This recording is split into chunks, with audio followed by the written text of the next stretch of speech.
Hello everyone. So I am back with the new video.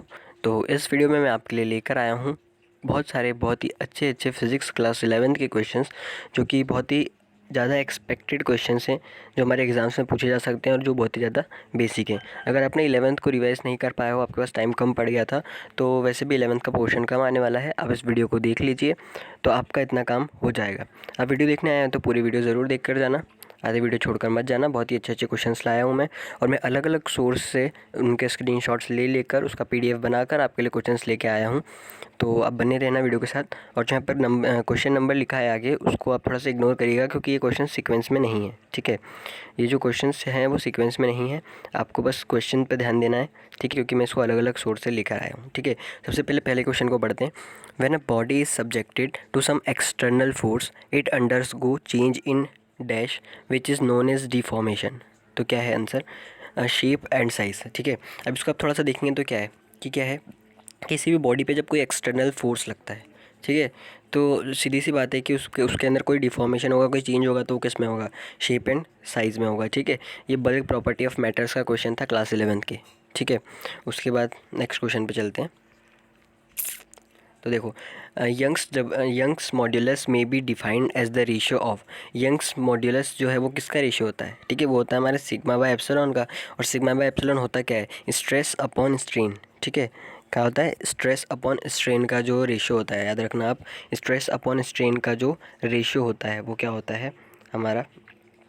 Stress upon strain का जो ratio होता है वो हमारा होता है यंग्स मॉड्यूलस। ठीक है, और आपको एक बात याद रखनी है कि यहाँ पर linear stress to linear strain होगा। लीनियर मतलब क्या होता है? लीनियर मतलब आप सपोज एक वायर है, आपने उसको स्ट्रेच किया, तो अब वो उसी डायरेक्शन में स्ट्रेच होगा जिस डायरेक्शन में आपने फोर्स लगाया है। तो जब भी जो स्ट्रेचिंग होती है या किसी चीज़ का डिफॉर्मेशन होता है, वो अपने फोर्स के डायरेक्शन में होता है ना। तो हम उसको क्या कहते हैं? लीनियर। क्या कहते हैं हम उसको? लीनियर। अगर वो उसका विड्थ इंक्रीज़ हो हमारे फोर्स लगाने से, तो हम उसको कहते हैं लेटरल। अगर उसका एरिया इंक्रीज़ हो तो हम उसको कहते हैं वॉल्यूमेट्रिक। ठीक है, और उसका एंगल चेंज हो तो हम उसको क्या कहते हैं? शेयरिंग। ठीक है, शेयर। ठीक है, तो ये याद रखिएगा। नेक्स्ट क्वेश्चन की तरफ चलते हैं। तो नेक्स्ट क्वेश्चन क्या है? The Poisson's ratio for most of the material is close to. तो ज़्यादातर मटेरियल जो जो एकदम एक एवरेज वैल्यू मानी जाती है पॉइजन्स रेशियो की, वो क्या होती है? 0.33। इसको आपको याद रखना है, थ्योरेटिकल वैल्यू है, डायरेक्टली आपको याद रखना है 0.33। ठीक है, चलते हैं नेक्स्ट क्वेश्चन की तरफ। तो देखिए, the modulus of elasticity for the mild steel is approximately equal to. तो ये भी आपको डायरेक्टली याद रखना है कि जो माइल्ड स्टील मतलब एक नॉर्मल स्टील है, उसकी जो यंग्स मॉड्यूलस की जो वैल्यू होती है वो अप्रॉक्सीमेटली कितनी होती है? 2.1 इंटू 10⁶ kg पर सेंटीमीटर स्क्वायर। ठीक है, आपको यूनिट भी याद रखनी है, kg पर सेंटीमीटर स्क्वायर। तो क्या है? 2.1 इंटू 10⁶ kg पर सेंटीमीटर स्क्वायर। ठीक है, तो ये आपको याद रखना है। केजी पर सेंटीमीटर स्क्वायर कैसे याद रखेंगे आप? तो आपको जैसे कि इसका उसका वो तो पता ही है, यंग्स मॉड्यूलस ऑफ इलास्टिसिटी का फार्मूला। तो उससे क्या होगा कि आपको यूनिट तो पता चली जाएगी, बस आपको याद क्या रखना है यहाँ पे? Theoretical value. तो ये क्या है? 2.1 इंटू 10⁶ kg पर सेंटीमीटर स्क्वायर। आप इसको रट भी सकते हैं, 2 इंटू 10⁶ kg पर सेंटीमीटर स्क्वायर। ठीक है, इसका चलते हैं नेक्स्ट क्वेश्चन की तरफ। तो नेक्स्ट क्वेश्चन यहाँ पर देखते हैं हम, पहले ये वाला क्वेश्चन देखते हैं, नीचे वाला। There are dash moduli of elasticity. तो इलास्टिसिटी के कितने मॉड्यूल्स होते हैं आपको याद रखना है? 3। कितने होते हैं? 3। आपको ये भी याद रख के रखना है इसको, आपको कितने टाइप्स होते हैं और क्या क्या होता है, ये सब आप थ्योरी में 11th में हमने पढ़ा होगा, तो हम उसको रिवाइज नहीं करने वाले, हमको सिर्फ क्वेश्चन पे ध्यान देना है। और अगर आपको नहीं पता था तो आप इसको रट लीजिए कि 3 होते हैं। ठीक है, Young's modulus of elasticity for a perfectly rigid body is. एक परफेक्टली रिजिड बॉडी के लिए क्या होती है? ठीक है, तो आपको यहाँ पर आंसर याद रखना है, इन्फिनिटी होती है। क्यों होती है इन्फिनिटी? क्योंकि जैसे कि इसका फॉर्मूला देख सकते हैं, y is equals to sigma upon epsilon. ठीक है, तो क्या हो गया? Stress upon strain. ठीक है, तो यहाँ पे जो स्ट्रेन की वैल्यू हो जाती है वो क्या हो जाती है? इन्फिनिटी। ठीक है, क्योंकि ये जो रिजिड बॉडी है ना, उसको हम स्ट्रेच कर नहीं सकते। ठीक है, एकदम रिजिड बॉडी को, तो वहाँ पे क्या हो जाता है कि वहाँ पे जो उसकी वैल्यू हो जाती है 0, तो ये क्या बन जाता है? इनफाइनाइट। ठीक है, तो आपको याद रखना है। There are dash modulus elasticity, हमने कर लिया है। ठीक है, the deformation of the bar per unit length in the direction of force is known as. ये मैंने अभी आपको बताया था कि जिस डायरेक्शन में हम फोर्स लगाएं उसी डायरेक्शन में अगर डिफॉर्मेशन हो रहा है तो हम उसको क्या कहते हैं, लीनियर स्ट्रेन। ठीक है, तो इसका आंसर क्या होगा, ए। ठीक है, the reciprocal of bulk modulus. ठीक है, बल्क मॉड्यूलस का जो रेसिप्रोकल होता है वो कंप्रेसिबिलिटी होता है, आपने पढ़ा होगा 11th में। ठीक है, और इस हिसाब से कोई पूछे कंप्रेसिबिलिटी का क्या होता है तो होता है बल्क मॉड्यूलस। तो आपको इतना याद रखना है कि बल्क मॉड्यूलस और कंप्रेसिबिलिटी में कुछ ना कुछ रिलेशन होगा। ठीक है, तो ये इसका रेसिप्रोकल का ही फ़र्क होता है। उसके बाद the practical value of Poisson's ratio lies between. जो प्रैक्टिकल वैल्यू है, ठीक है, practical value in the sense कि जो एक्सपेरिमेंटल वैल्यू मिली थी हमको, ठीक है, वो हमको कितनी मिलती है, वो हमको मिलती है 0 to +1/2। बट जो अगला क्वेश्चन है वो है कि theoretical value of Poisson's ratio lies between. तो जो थियोरेटिकल रेशियो है, ठीक है, वो आपको क्या याद रखना है कि -1 to +1/2 थी। बट जब हमने उसको प्रैक्टिकली करा तो वो सिर्फ 0 to +1/2 आई थी। ठीक है, तो आपको याद रखना है जब थियोरेटिकल जब उसको एज्यूम किया गया था तो क्या थी, हमने उसको रेंज बताई थी कि -1 से आएगी +1/2 तक। बट जब उसकी प्रैक्टिकल वैल्यू निकाली गई तो कहाँ से कहाँ तक आती थी, 0 to +1/2। तो आपको याद रखना है ये दोनों चीज़ें। उसके बाद if the value of Poisson's ratio is 0 then it means that. तो देखो, जब भी पॉइजन्स रेशियो की वैल्यू 0 आई तो पॉइजन्स रेशियो की 0 वैल्यू आती है किसके लिए, रिजिड मटेरियल के लिए। किसके लिए आती है, रिजिड मटेरियल के लिए। यह चीज़ आपको याद रखनी पड़ेगी। उसके बाद यहाँ पर क्या है, pascal second is a unit of. तो पास्कल सेकंड किसकी यूनिट होती है, आपको याद रखना है, डायनामिक विस्कोसिटी की होती है। किसकी होती है, डायनामिक विस्कोसिटी की होती है।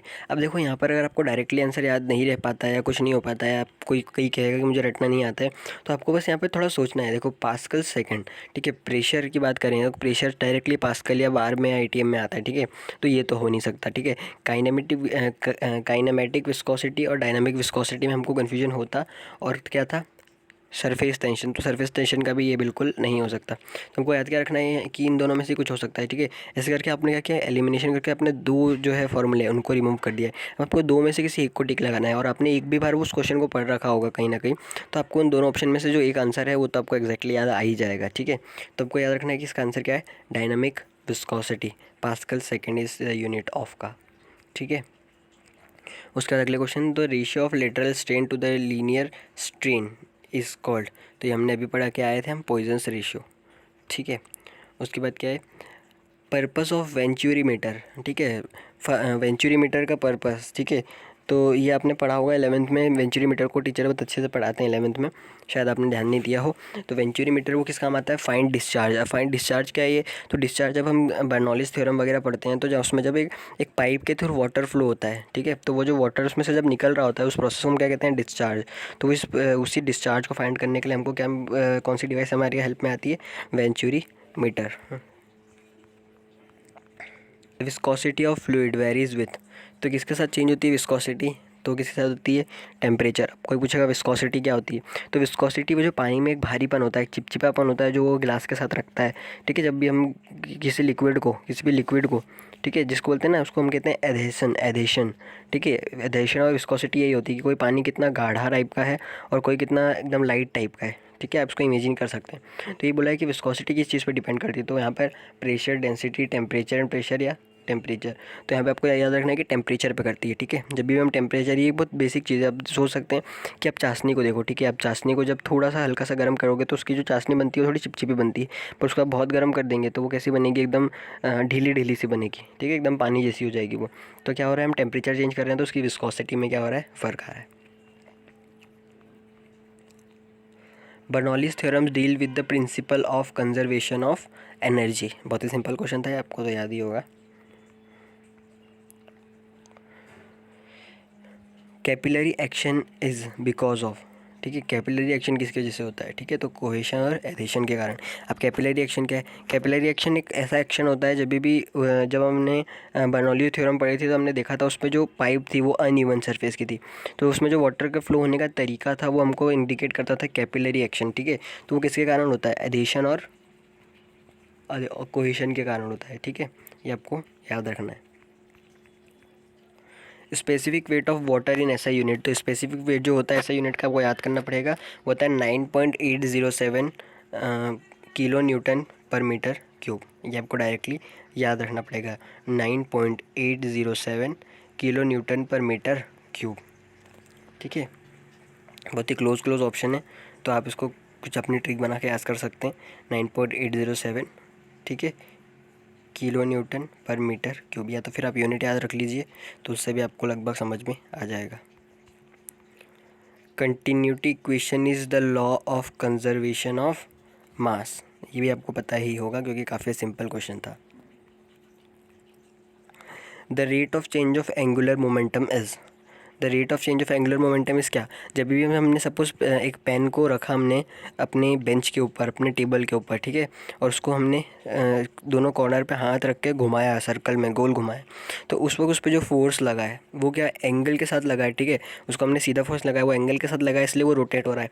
तो वो जो एंगल पे लगने वाला जो फोर्स होता है, जो उसको जिसके कारण वो मोमेंटम हो रहा है, उसको हम क्या कहते हैं, टॉर्क। ठीक है, तो जब भी एंगुलर डायरेक्शन में जब फोर्स लगे तो हम उसको क्या कहते हैं, टॉर्क, और टॉर्क से ज़्यादातर सर्कुलर मोशन परफॉर्म होता है। ठीक है, ये एक इंटरेस्टिंग क्वेश्चन है, बहुत ही अच्छा क्वेश्चन है, जो बहुत एमसीक्यूज़ में पूछा जाता है कि the angle between two forces which make their resultant minimum and maximum respectively. ठीक है, तो देखो सबसे किसी भी दो फोर्स के बीच में जो उनका जब रिजल्टेंट मिनिमम या मैक्सिमम बनाना हो तो कौन से दो एंगल होते हैं, तो सबसे पहले जो मिनिमम बनाने के लिए होता है वो होता है 180 डिग्री। क्या होता है, 180 डिग्री। 180 डिग्री क्यों होता है, क्योंकि अगर आप कॉस के लिए देखेंगे तो कॉस 180 पर क्या हो जाता है, माइनस का 1। ठीक है, तो आंसर कहाँ पे चल जाएगा, उसका माइनस में चल जाएगा। और जब हमको कॉस की वैल्यू 0 रख देंगे, ठीक है, तो कॉस 0 कितना हो जाएगा, 1, तो उस वक्त हमको जो मिलेगा वो क्या मिलेगा, हमको मैक्सिमम मिलेगा। ठीक है,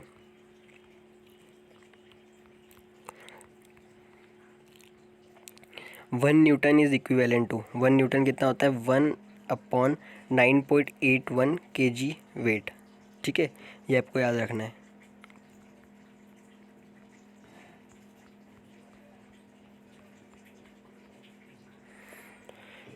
the friction experienced bye a body when it is in motion, तो जब भी कोई बॉडी मोशन में है तब उसके ऊपर जो फ्रिक्शन लगेगा वो कौन सा होता है, डायनामिक फ्रिक्शन। कौन सा होता है, डायनामिक फ्रिक्शन। अब देखो स्टैटिक फ्रिक्शन तो तब लगता है जब कोई बॉडी रेस्ट पर हो। ठीक है, लिमिटिंग फ्रिक्शन ये कि जब कोई बॉडी दूसरे बॉडी के सरफेस पे चल रही है, मतलब it is immediately starting to change its position, तो उस वक्त जो लगेगा तो वो कौन सा लगेगा, लिमिटिंग फ्रिक्शन। ठीक है, जो एकदम स्टार्ट हो रही है कोई बॉडी, अपना मूवमेंट स्टार्ट कर रही है, उस वक्त जो फ्रिक्शन लगेगा। बट जब कोई बॉडी मोशन में है उस वक्त जो लगेगा वो होता है डायनामिक फ्रिक्शन। ठीक है, उसके बाद क्या है, the velocity of a fluid particle at the centre of pipe, तो क्या होता है जब कोई भी फ्लूइड है वो किसी पाइप के थ्रू अगर ट्रेवल कर रहा है तो उसके सेंटर में, ठीक है, उस पाइप के सेंटर में क्या होगा, सबसे मैक्सिमम स्पीड होगी उस फ्लूइड की। ठीक है, ये चीज़ आपको याद रखनी है और आपको पता भी होगी। Which law states the intensity of pressure at any point in a fluid is at rest is same in all direction. कौन सा लॉ हमको बताता है कि जो प्रेशर की इंटेंसिटी है, ठीक है, एक फ्लूइड पर किसी भी जब जब एक फ्लूइड रेस्ट पर रहता है किसी पाइप में, किसी कैनल में, तो उसके ऊपर जो इंटेंसिटी ऑफ प्रेशर है वो हर पॉइंट पर, हर डायरेक्शन में क्या होता है, सेम होता है। ये कौन सी चीज़ हमको बताती है, तो हमको बताता है पास्कल्स लॉ। कौन बताता है, पास्कल्स लॉ। पास्कल्स लॉ का हिस्सा बताता है, हमने एक एक्सपेरिमेंट भी पढ़ा था, एक पिस्टन था जिस हिसाब से चीज़ों को लिफ्ट किया जाता है। ठीक है, हम लोग जब जाते हैं हमारे सर्विसिंग करवाने हमारी कार को, तो क्या होता है जब कार को जो हाइड्रोलिक प्रेशर की जैसे उठाया जाता है उसमें ये चीज़ समझ में आता है हमको कि किस प्रकार दूसरी साइड से प्रेशर लगाया जा रहा है और प्रेशर का आउटपुट दूसरी साइड से मिलता है बहुत ही अच्छे से।